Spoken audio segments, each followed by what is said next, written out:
vais commencer par vous, Président Bandakani. Vous avez été à la pointe, comme tous les autres d'ailleurs, avec Afrique Média, à la pointe donc de ce combat de la mort, la mise à mort du franc CFA. Et il apparaît aujourd'hui clairement, vous l'avez d'ailleurs à suffisance démontré, que le franc CFA fait partie donc d'un ensemble de moyens mis en place pour piller abondamment l'Afrique, ce que les Blancs refusent donc de connaître, de reconnaître comme étant des biens mal acquis. On vient de démontrer dans la première partie que, effectivement, la pointe de l'attaque constituée par leur capitaine d'industrie tel Bolloré constitue également des biens mal acquis dont profite cet Occident et pas simplement ce qu'ils veulent voir en Afrique. Et je veux vous poser une question simplement aujourd'hui. Le franc CFA, au-delà du nazisme monétaire, comme vous avez l'habitude de l'appeler, comment est-ce que ce mécanisme mis en place permet de piller avec je vais dire, systématiquement, et donc c'est organisé, l'Afrique?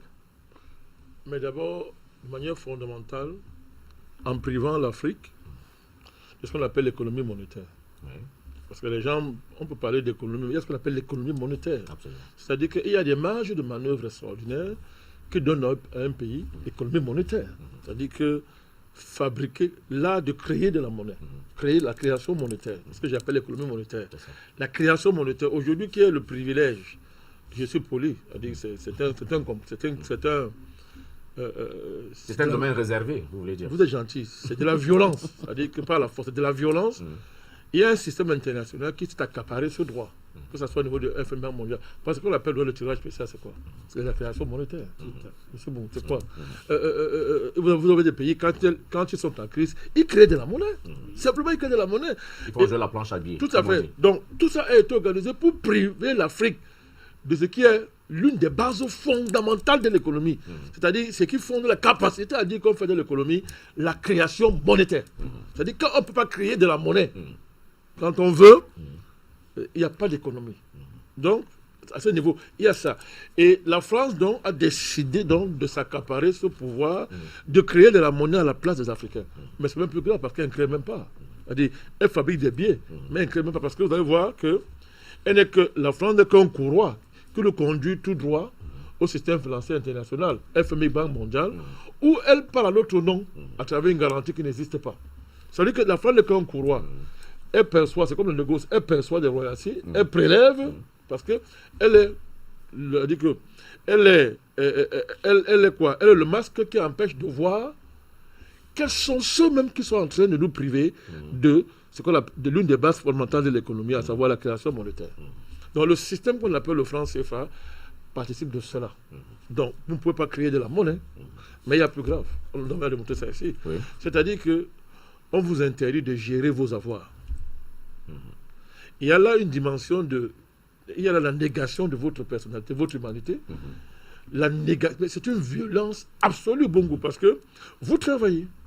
Vous avez des avoirs qui viennent de votre travail. Quelqu'un prend ça et dit que tu n'es pas capable de gérer ça.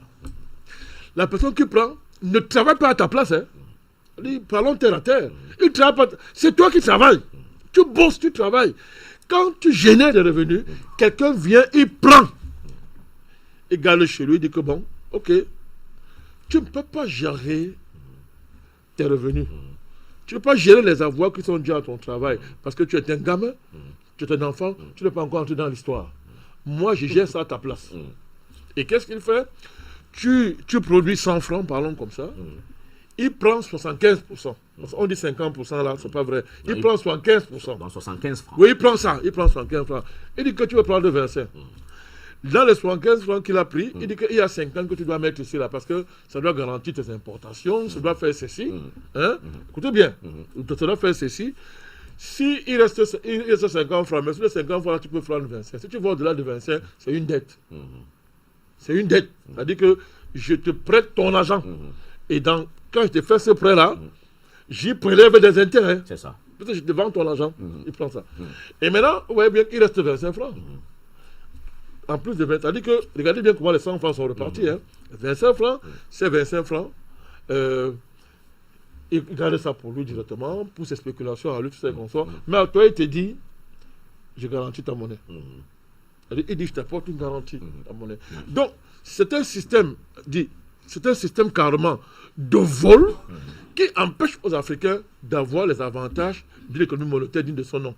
D'abord, la fabrication de biens, M. Bongo. Ça rapporte beaucoup d'argent, les gens ne le savent pas. Quand vous avez... Il y a une commission qui prélève. Mais quand vous avez une entreprise qui fabrique votre monnaie, quand un trésor public peut fabriquer de la monnaie, il y a la cash. Tout à l'heure, on parlait du cash flow. En dehors du port, il faut rappeler qu'en dehors du port, un trésor public qui fabrique sa monnaie, mais oui, c'est du cash flow, Bongo. Absolument. C'est du cash flow à milliards. C'est ça que j'appelle l'économie monétaire. C'est du cash flow à milliards. Ouais. Le fait d'avoir, de fabriquer votre monnaie et de le mettre à disposition des agences économiques. Il y a là même, avant que les agences économiques ne transforment la monnaie en un bien rempli, tu n'en dis bien vide, en un bien rempli, l'État s'est déjà enrichi. Bongo. Rien qu'en fabriquant de l'argent. Je ne l'ai pas créé, hein. Je dis en fabriquant de l'argent. Ouais. Maintenant, quand l'État peut encore créer, il s'enrichit 2 fois. Ouais. Donc, voyez ce qu'on nous prive. Voyez ce qu'on nous enlève. Ouais. Et ceux qui enlèvent ça, ils gagnent ça. C'est eux qui prennent ça de manière mécanique. Ils prennent ça. Ils prennent ça, ils gagnent de l'argent. Ça se chiffre en centaines de milliards, M. Bongo, qui sont privés. Donc, vous voyez, il y a un pillage systématique à ciel ouvert. Je ne parle pas des avantages, je ne vais pas parler d'autre chose. On a vu ça ici. Le fait qu'on laisse l'agence une fois, ça va en France. Je ne parle pas des avantages qu'on donne aux entreprises françaises. Je ne parle pas de tout ce qu'ils ont. En termes... Quand on gère votre monnaie, il y a une masse d'informations stratégiques qu'un État, digne de son nom, ne peut pas laisser à un autre État de gérer. Parce que quand les informations monétaires relèvent des informations stratégiques, quand c'est centralisé par un pays qui contrôle et qui vous dit comment votre argent va aller, tout, vous n'êtes plus des nations, Bongo. Et ces informations, qu'est-ce qu'il a fait? Il les revend, il les redonne à ces entreprises. Vous comprenez? Donc la concurrence est faussée.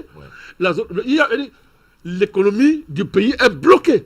C'est ça qu'il s'agit. Il s'agit d'un blocage monétaire, d'un blocage économique clair et net. Non seulement on pille votre argent, votre avoir, mais on bloque votre économie. Donc les économies africaines en France CFA sont des économies bloquées. Vous comprenez bien. Voilà pourquoi dans les pays à France CFA, le débat politique, ce n'est pas de savoir si les dirigeants peuvent développer le pays. C'est un faux débat. C'est pour les enfants. Parce que l'enjeu n'est pas de développer un pays. Le débat, c'est à quel niveau? Le débat, c'est qu'on se libère. Le débat, c'est que, est-ce que vous êtes esclave ou pas? C'est ça le débat. Parce que vous vous libérez d'abord. On ne peut faire aucune économie dans un pays à France CFA. Mais regardez, non. Regardez. C'est pas possible de faire de l'économie. C'est impossible. On peut à la limite faire de l'économie budgétaire. Pour faire un budget, c'est tout. Mais dit qu'on fait de l'économie, c'est-à-dire que... Non, c'est pas le seul, le budget, c'est pas le seul levier économique. Non, c'est même pas un levier. Les gens qui pensent que...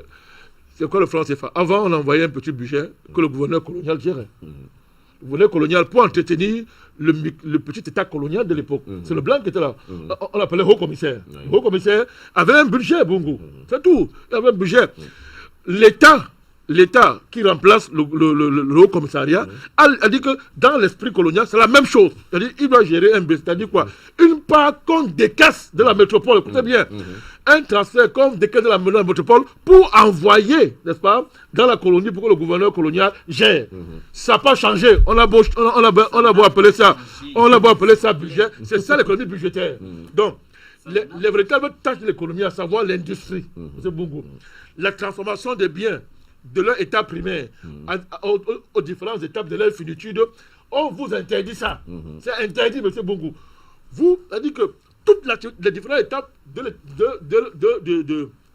la croissance économique, à savoir l'étape primaire, l'étape secondaire, l'étape tertiaire, l'étape quaternaire et même l'étape cinquantenaire, interdit. Interdit. Donc, vous êtes, et ça débouche donc ce qu'on dit, ce qu'on dit depuis qu'on chante tous les jours à l'école, à savoir une division de travail qui nous enferme dans le ghetto de la pollution des matières premières à l'état brut. Et le consommateur de biens finis. Regardez bien cette affaire. Et deuxièmement, vous y avez ce qu'on appelle l'iniquité des termes de l'échange. Ces matières premières, non, on ne fixe pas le prix. Par contre, les biens finis, les prix sont imposés. Mais par quelle magie pouvez-vous vous développer? Par quelle magie? C'est pour ça que quand on parle de ce point de vue, Bongo, et c'est la révolution que le panafricanisme a apporté. Et je suis fier d'y avoir pris toute ma part en matière de débat. À un moment donné, il faut le rappeler. Bien sûr. Quand on partait de ce point de vue, les États africains ont fait beaucoup, ils ont fait des miracles. Ah oui, Sami Amin le dit. Sami Amin, le grand économiste, il fait une étude comparative et il démontre que c'est un miracle. Il part à partir de la guide analyse centre-périphérie. Et il en était le maître, vous le savez. Il en était le maître. Donc il parle de cette grille d'analyse-là et il démontre que c'est un miracle. Il prend le cas de Mobutu. Il dit que considérons même le dirigeant le plus pire, Mobutu. Il démontre en quoi le Zaïre, à l'époque, a fait un grand pas par rapport à la situation coloniale. Et il dit, sans les moyens même que le colon hier avait. Donc quand on parle de ce point de vue, c'est extraordinaire.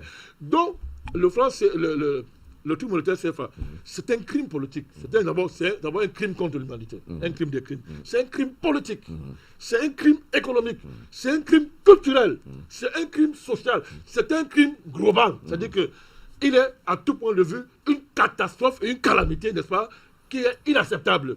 Et un pays qui a pratiqué ça sur un autre pays doit être mis au banc des nations. Tout va bien. C'est sérieux. Un pays qui a pratiqué ça sur d'autres pays doit être mis au banc des nations. Ne peut pas se mettre à parler et dire que je suis un pays civilisé, je suis la partie des droits de l'homme. Tous ces pays-là, que ce soit les États-Unis, l'Angleterre, la France, Bongo, toutes ces puissances-là devraient être mises au banc des nations pour avoir pratiqué, mis en place un système international de nazisme monétaire, n'est-ce pas, qui se tient depuis la France, en passant par l'Angleterre aux États-Unis, et à travers ce qu'on appelle le système international, FMI, Banque mondiale.